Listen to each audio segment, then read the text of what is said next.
السلام علیکم ورحمۃ اللہ وبرکاتہ۔ ناظرین کرام،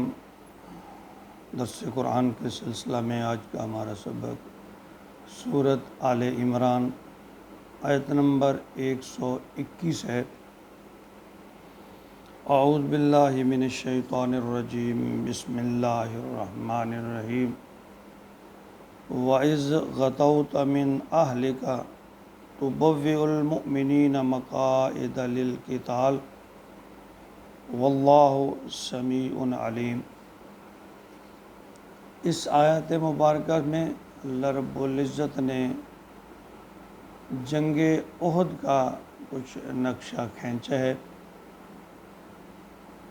اس کا شان نزول کچھ اس طرح سے ہے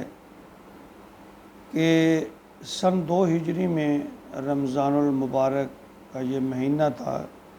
جب جنگ بدر کا واقعہ پیش آیا،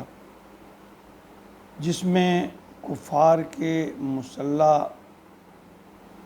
اور ساز و سامان سے لیس 1000 کے لشکر نے مسلمانوں پر چڑھائی کی۔ مسلمان نہتے تھے، کفار مکہ جو تھے نہتے مسلمانوں نے ہی کفار مکہ کے ایسے دانت کھٹے کیے کہ جس کی نہ تو توقع کفار کر رہے تھے اور نہ وہ زمانہ اس کی توقع کر رہا تھا۔ 70 کے قریب اس میں جو کفار تھے وہ واصل جہنم ہوئے۔ تو اس طرح اہل مکہ کے سینوں میں انتقام کی جو آگ تھی وہ لاوے کی طرح ابل رہی تھی۔ تو اس ہزیمت اور شرمندگی کو مٹانے کے لیے پھر کفار نے 11 شوال سن 3 ہجری بروز ہفتہ ایک بار پھر مسلح علاؤ لشکر کے ساتھ بھرپور تیاری کر کے عورتوں اور بچوں کو ساتھ لے کر مسلمانوں پر حملہ آور ہوئے، اور اس لشکر کی جو سربراہی کر رہے تھے وہ اس وقت ابو سفیان تھے، جو اس وقت تک مسلمان نہیں ہوئے تھے۔ تو نبی مکرم نے جنگ کی حکمت عملی کے لیے مشاورت کی۔ نبی اکرم صلی اللہ علیہ وسلم کا ذاتی خیال تھا کہ یہ جنگ مدینہ میں رہ کر شروع ہو کر لڑی جائے، لیکن کچھ نوجوان جوشیلے لوگ اور وہ لوگ جو جنگ بدر میں اپنے شرکت نہیں کر سکے تھے، نو مسلم تھے، ان کا خیال تھا نہیں کھلے میدان میں جا کر کفار کے ساتھ جو ہے وہ دو بدو لڑائی کی جائے۔ تو اسی طرح نبی اکرم صلی اللہ علیہ وسلم نے پھر مسلمانوں کے صحابہ کرام مشورہ سے ہی اس کو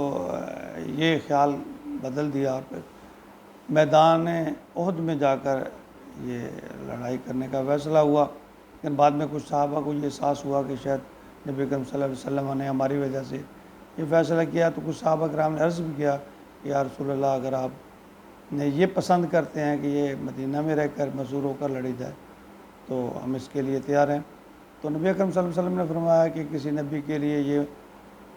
زیب نہیں دیتا کہ جب وہ ایک لڑائی کے لیے اپنے آپ کو تیار کر لے پھر وہ پیچھے ہٹے۔ تو مقام شہود پر پہنچ کر یہ جو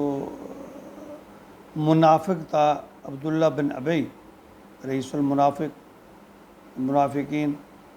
تو اس نے اپنے 300 لوگ جو ہیں وہاں سے نکال لیے اور یہ واپس فرار اس نے اختیار کر لی۔ وقتی طور پر مسلمانوں کو اس کا جو بڑا پریشانی بھی ہوئی اور کفار کے سامنے ہزیمت بھی اٹھانی پڑی، لیکن بہرحال اللہ کی نبی صلی اللہ علیہ وسلم نے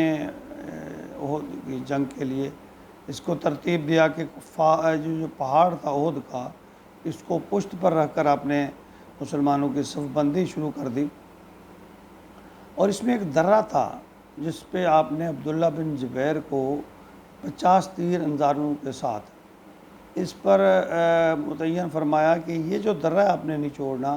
اگر آپ نے ایسے الفاظ استعمال کیے کہ اگر آپ دیکھو کہ ہمیں چیلے اور کوے نوچ کے لے جا رہے ہیں، آپ نے تب بھی یہ درہ نہیں چھوڑنا۔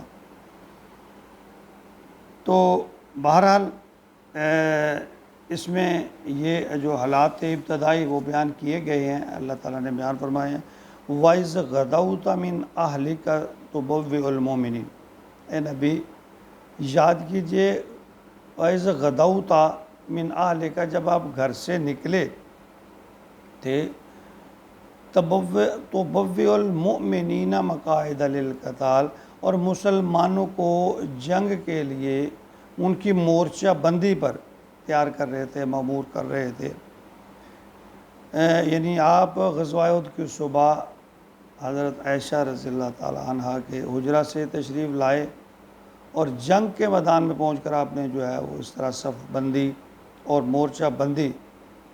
کرنی شروع کی، اور صحابہ کرام کو اپنے اپنی ڈیوٹیاں سر انجام دی۔ اللہ فرماتے ہیں واللہ سمیع علیم، کہ اللہ سب کچھ جاننے والا ہے، سننے والا ہے، سمیع بھی ہے اور علیم بھی ہے، یعنی سننے والا بھی ہے اور جاننے والا بھی ہے۔ اللہ فرماتے ہیں ان تمام حالات کا مجھے علم ہے، جس طرح آپ نکل کر میدان میں آئے اور اپنے آپ کو کفار کے سامنے سینہ سپر کیا اور جنگ کے لیے تیاری کی، تو اس کا اللہ رب العزت ان آیات مبارکہ میں اس کا نقشہ کھینچ رہے ہیں، اور یہ آگے چل کر یہی پھر جو ہے اگلی آیات میں بھی اس کا تذکرہ ہے۔ جنگ احد کے بارے میں مزید تھوڑا سا آگے اس کی تشریح ہے، تو اگلا سبق میں ہم مزید اس کے بارے میں پڑھیں گے۔ اللہ رب العزت مسلمانوں کی ہر جگہ پہ آج بھی مدد و نصرت عطا فرمائے، مدد و نصرت کرے۔ ہمارے اعمال تو ایسے نہیں ہیں، لیکن اللہ رب العزت سے دعا ہے کہ اللہ رب العزت مسلم قوم میں ہمت، جرأت اور بہادری پیدا کرے، اور اسلام کے دفاع کے لیے اپنی ہر کوشش، حتیٰ کہ جان تک اگر قربان کرنا پڑے تو اس میں دریغ نہیں کرنا چاہیے۔ اللہ تعالیٰ ہمیں جہاد کی خلوص دل سے جو ہے وہ نیت کرنے اور اس پر عمل کرنے کی توفیق عطا فرمائے، آمین یا رب العالمین۔